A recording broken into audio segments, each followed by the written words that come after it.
Morning everyone, this is Vijay Solanki from Good morning everyone, this is Vijay Solanki from Shiv Shakti competition classes. हम पिछले video में subject तक का विवरण दे चुके हैं। अब इस वीडियो में हम हेल्पिंग वर्ब से स्टार्ट करेंगे। जैसे देखो,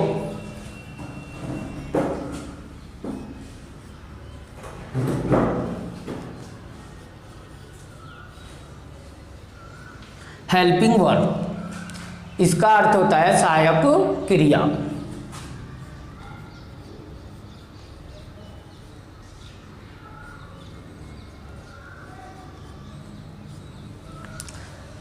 अब देखो, इसको हम संधि विच्छेद कर लेते हैं।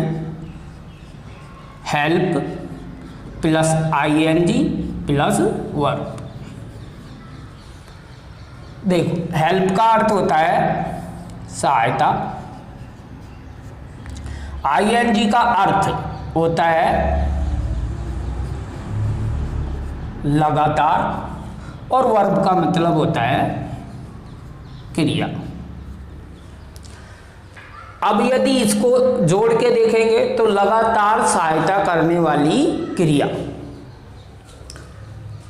अब ये देखो, जो ये लगातार है, ये आईएनजी के लिए यूनिवर्सल सिंबल है 3 डॉट डॉट डॉट डॉट। इसका मतलब होता है लगातार। और जब यूनिवर्सल सिंबल की बात आती है तो चाहे सब्जेक्ट कोई सा भी हो, सब्जेक्ट कोई सा भी हो,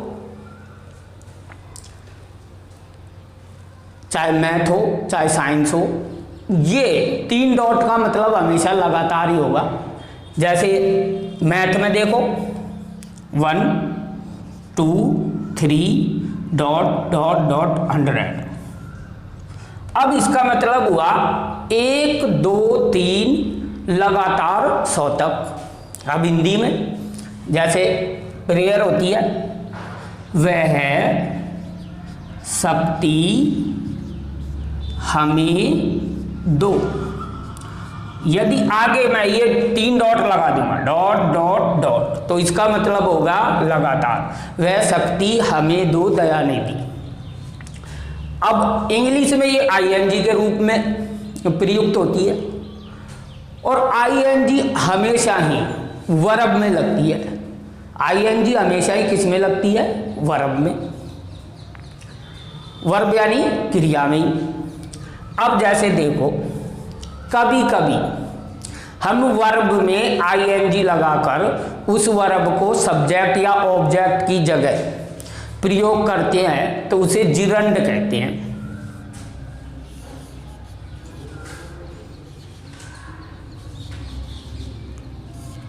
जिरंड, जिरंड का मतलब होता है एक ऐसी क्रिया जिसमें आईएनजी लगाकर उस क्रिया को सब्जेक्ट या ऑब्जेक्ट की जगह प्रयोग करें। जैसे एग्जाम्पल देखिए,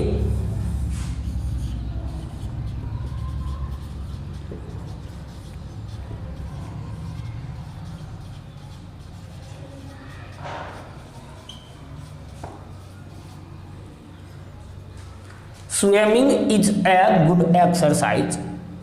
तैरना एक अच्छा व्यायाम है। यहां स्विमिंग आईएनजी लग रही है, अर्थात आईएनजी तो वर्ब में ही लगेगा, लेकिन ये किसकी जगह प्रयोग हो रहा है? सब्जेक्ट की जगह। अब जैसे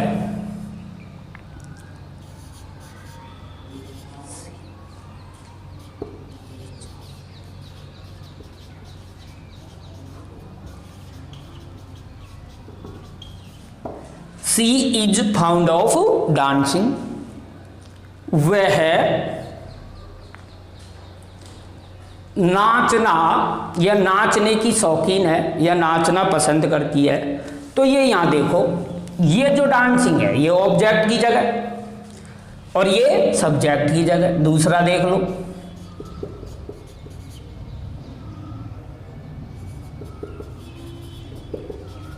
आई लाइक सिंगिंग। मैं तैरना पसंद, आई लाइक सिंगिंग, मैं गाना पसंद करता हूं। अब यहां जो ये वर्ब में आईएनजी लगाकर प्रयोग किया है, ये ऑब्जेक्ट हुआ और इसे हम क्या बोलेंगे, जीरंट। हाँ, अब देखिए जो ये हेल्पिंग वर्ब का अर्थ हुआ लगातार सहायता करने वाली क्रिया, ये करती क्या है, ये सब्जेक्ट को, ये जो हेल्पिंग वर्ब है उसकी वर्ब से मिलाने का कार्य करती है, सब्जेक्ट को उसकी वर्ब से जोड़ती है। कभी कभी यदि वर्ब न हो तो हेल्पिंग वर्ब भी वर्ब का कार्य करती है। जैसे देखो, ही इज ब्रेव, यहां जो इज हेल्पिंग वर्ब है यही किसका कार्य कर रही है, वर्ब का। अर्थात तो हेल्पिंग वर्ब सब्जेक्ट को उसकी वर्ब से जोड़ती है, और वर्ब के अभाव में, यदि वर्ब नहीं है तो हेल्पिंग वर्ब भी वर्ब का कार्य करती है। अब हम देखते हैं, सब्जेक्ट हमने देख लिया, हेल्पिंग वर्ब हमने देख ली, अब हम देखते हैं वर्ब।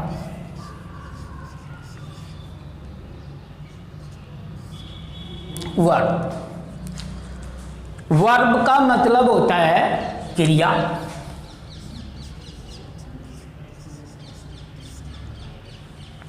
यदि इसकी डेफिनेशन की बात करें तो verb means to action, verb means to action, verb क्रिया का मीन टू मतलब होता है एक्शन, कार्य का करना। जैसे आपने सुना होगा कि तेरे खिलाफ कोई न कोई एक्शन तो मैं जरूर लूंगा, या कभी कोई पुलिस की बात होती है तो इतनी दिन हो गई FIR करवाए, अभी तक आपने कोई एक्शन नहीं लिया, तो यहाँ एक्शन का मतलब होता है कार्य का करना। अब यदि तो क्रिया का मतलब हुआ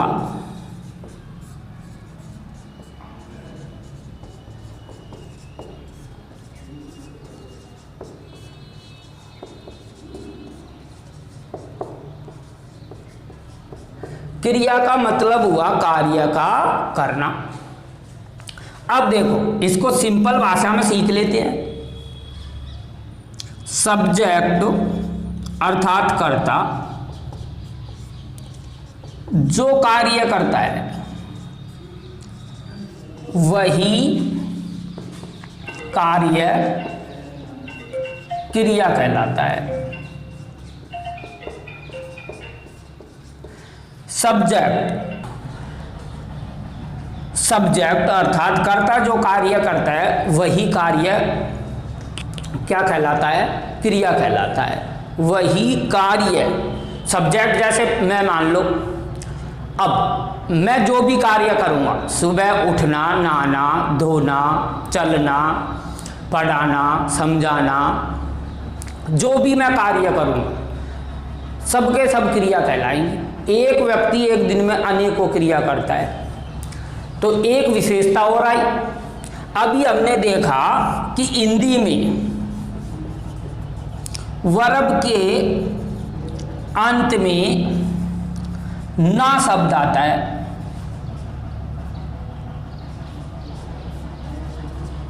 हिंदी में वर्ब के अंत में क्या आता है, ना।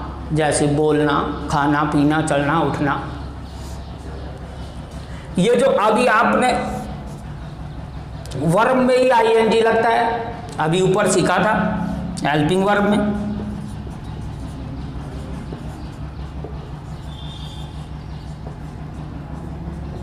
ये वर्ब में ही ING लगता है।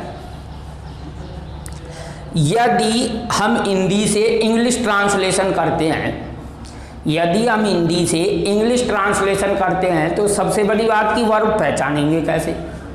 तो ये देखो, हिंदी वाक्यों के अंत में, हिंदी वाक्यों के अंत में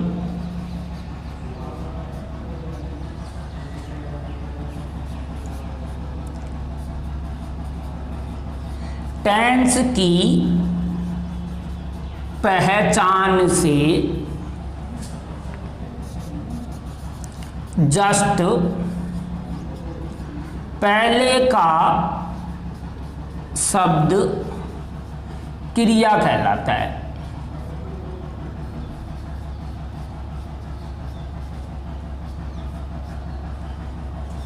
और क्रिया के अंत में आप जानते हो क्या आता है? ना आता है। क्रिया के अंत में क्या आता है? ना आता है। देखो, क्रिया हिंदी वाक्यों के अंत में टेंस की पहचान से जस्ट पहले का शब्द क्रिया कहलाता है और क्रिया के अंत में क्या आता है? ना। अब हम एग्जाम्पल देखते हैं इसके।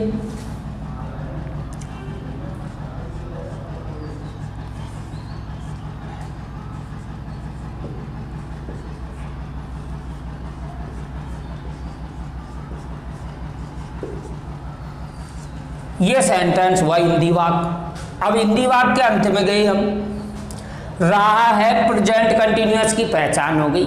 इससे जस्ट पहले का शब्द क्या हुआ? उड़ाना, यही क्रिया हो गई। अर्थात हिंदी वाक्यों के अंत में टेंस की पहचान से जस्ट पीछे का शब्द क्रिया कहलाता है। क्रिया के अंत में क्या आता है? ना। कोई सा भी सेंटेंस देख लो।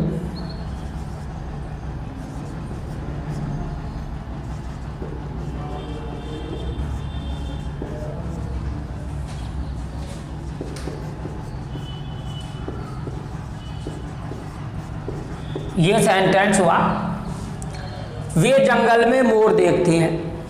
तो ते है तो पहचान हुआ और देखना क्या हुई? क्रिया। अर्थात वही वाली बात कि हिंदी वाक्यों के अंत में टेंस की पहचान से जस्ट पहले का शब्द क्रिया कहलाता है। क्रिया के अंत में हमेशा क्या आता है? ना।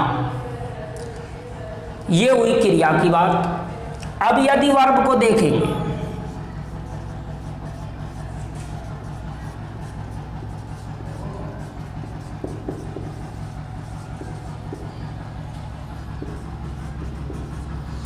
There are two types of verb. क्रिया के दो प्रकार होते हैं। क्रिया के दो प्रकार होते हैं। फर्स्ट देखो, ट्रांजेटिव। सेकंड देख लेते हैं, इंट्रांजेटिव। सामने इसके उदाहरण देखेंगे। ट्रांजेटिव, ट्रांजेटिव का अर्थ होता है सहकर्मक और इंट्रांजेटिव का अर्थ होता है अकर्मक।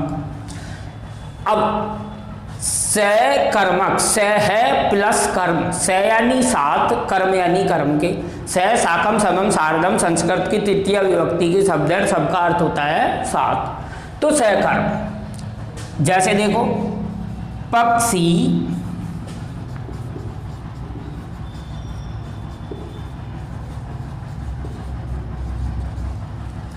आकाश में उड़ती हैं। अब यदि देखो तो पक्षी सब्जेक्ट हो गया, ते पहचान, उड़ना क्रिया हो गई, बचा आकाश। ये हुआ ऑब्जेक्ट कर्म। अर्थात इसमें कर्म है तो ये तो सहकर्मक हो गई। और जैसे अकर्मक, पक्षी उड़ते हैं। तो यहां देखो, पक्षी सब्जेक्ट हो गया, ते पहचान, उड़ना क्रिया, अर्थात इसमें ऑब्जेक्ट है ही नहीं। तो ऑब्जेक्ट नहीं है तो ये क्या हो गया? अकर्मक। अब देखो, हमने सब्जेक्ट देख लिया, वर्ब देख, वो हेल्पिंग वर्ब देख ली, वर्ब देख लिया। अब देखते हैं ऑब्जेक्ट। ऑब्जेक्ट का अर्थ होता है कर्म। कर्म, इसे उद्देश्य भी बोलते हैं, लक्ष्य भी बोलते हैं, अंग्रेजी में जिसे एम कहते हैं। आप देख लो, यदि इसकी परिभाषा देखेंगे, इसकी डेफिनेशन हम ऐसे समझते हैं। देखो, कर्म ये उद्देश्य, ऑब्जेक्ट कभी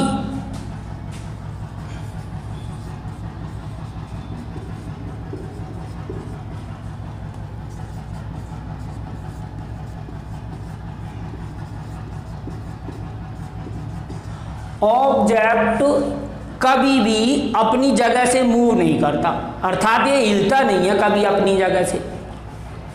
सब्जेक्ट को सब्जेक्ट को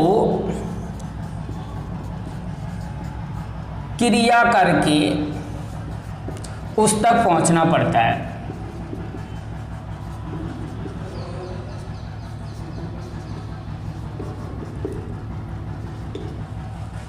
ऑब्जेक्ट, कर्म, उद्देश्य कभी भी अपनी जगह से हिलता ही नहीं, सब्जेक्ट को क्रिया करके उस तक पहुंचना पड़ता है। जैसे मेरा उद्देश्य है IAS बनना, इंडियन एडमिनिस्ट्रेटिव सर्विस में जाना, तो ये नहीं है कि इंडियन एडमिनिस्ट्रेटिव सर्विस अर्थात तो जैसे कलेक्टर की पोस्ट हुई तो कुर्सी उठ के मेरे पास आ जाएगी। इसके लिए मेरे को ही पहले BA करनी पड़ेगी, फिर प्री देना पड़ेगा, फिर मैन देना पड़ेगा, इंटरव्यू देना पड़ेगा, तो ये सब मेरी क्रियाएं हुई। ऑब्जेक्ट कभी भी अपनी जगह से नहीं हिलता। जैसे देखो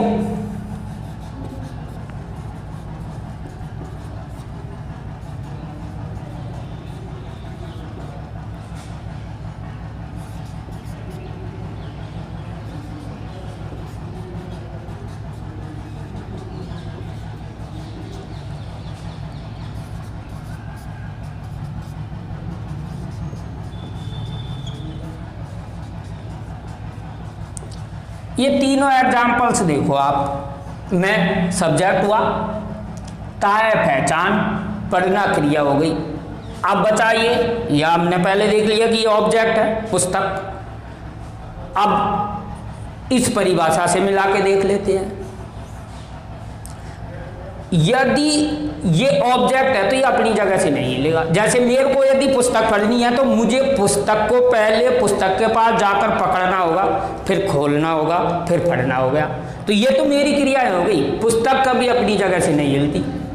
अब जैसे ये भोजन हुआ, यदि भोजन रखा है तो मैं बैठ के बोलूं कि भोजन मुंह में आओ, मुंह में आओ, तो ऐसे कभी नहीं होगा।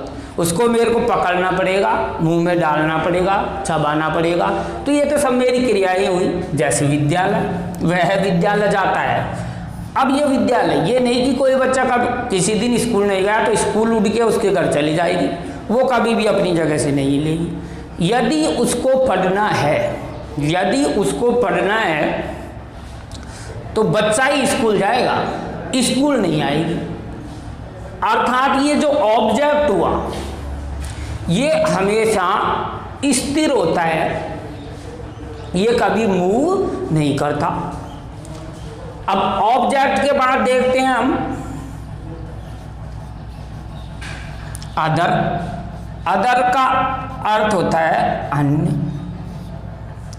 अब ये होता क्या है, ये आप देखो, यदि हम अफर्मेटिव सेंटेंस बना रहे हैं, हमने सब्जेक्ट लिख दिया, हेल्पिंग वर्ब लिख दी according to time and subject, verb लिख दी, ऑब्जेक्ट भी लिख दिया। इसके बाद जो भी हिंदी शब्द बचे, इसके बाद जो भी हिंदी शब्द बचे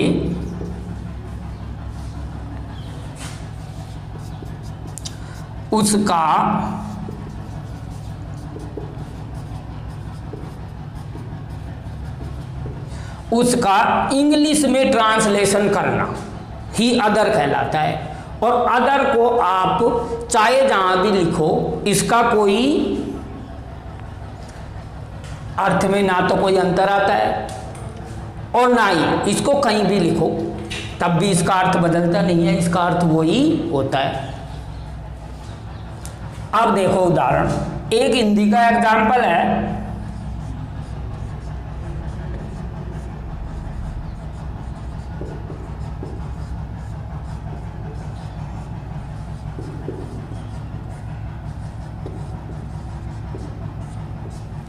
मैंने अचानक एक शेर देखा। तो इसमें सब्जेक्ट हुआ आई, ये देखना क्रिया तो सा,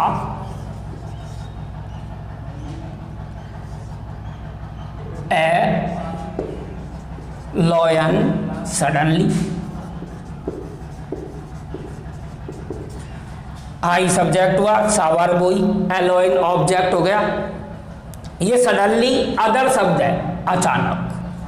तो इसको मैंने अंत में लिख दिया, तब भी कोई फर्क नहीं पड़ता, अर्थ वही निकलता है, मैंने अचानक एक शेर देखा। यदि इसको मैं यहाँ लिख दूं,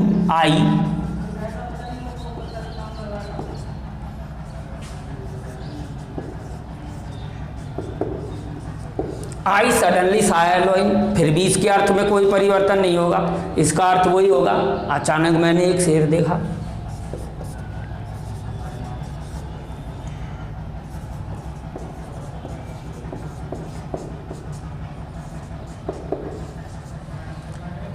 आई सा सडनली एलोइन, इसका अर्थ भी वही होगा, अचानक मैंने एक शेर देखा। कोई भी अंतर नहीं आएगा।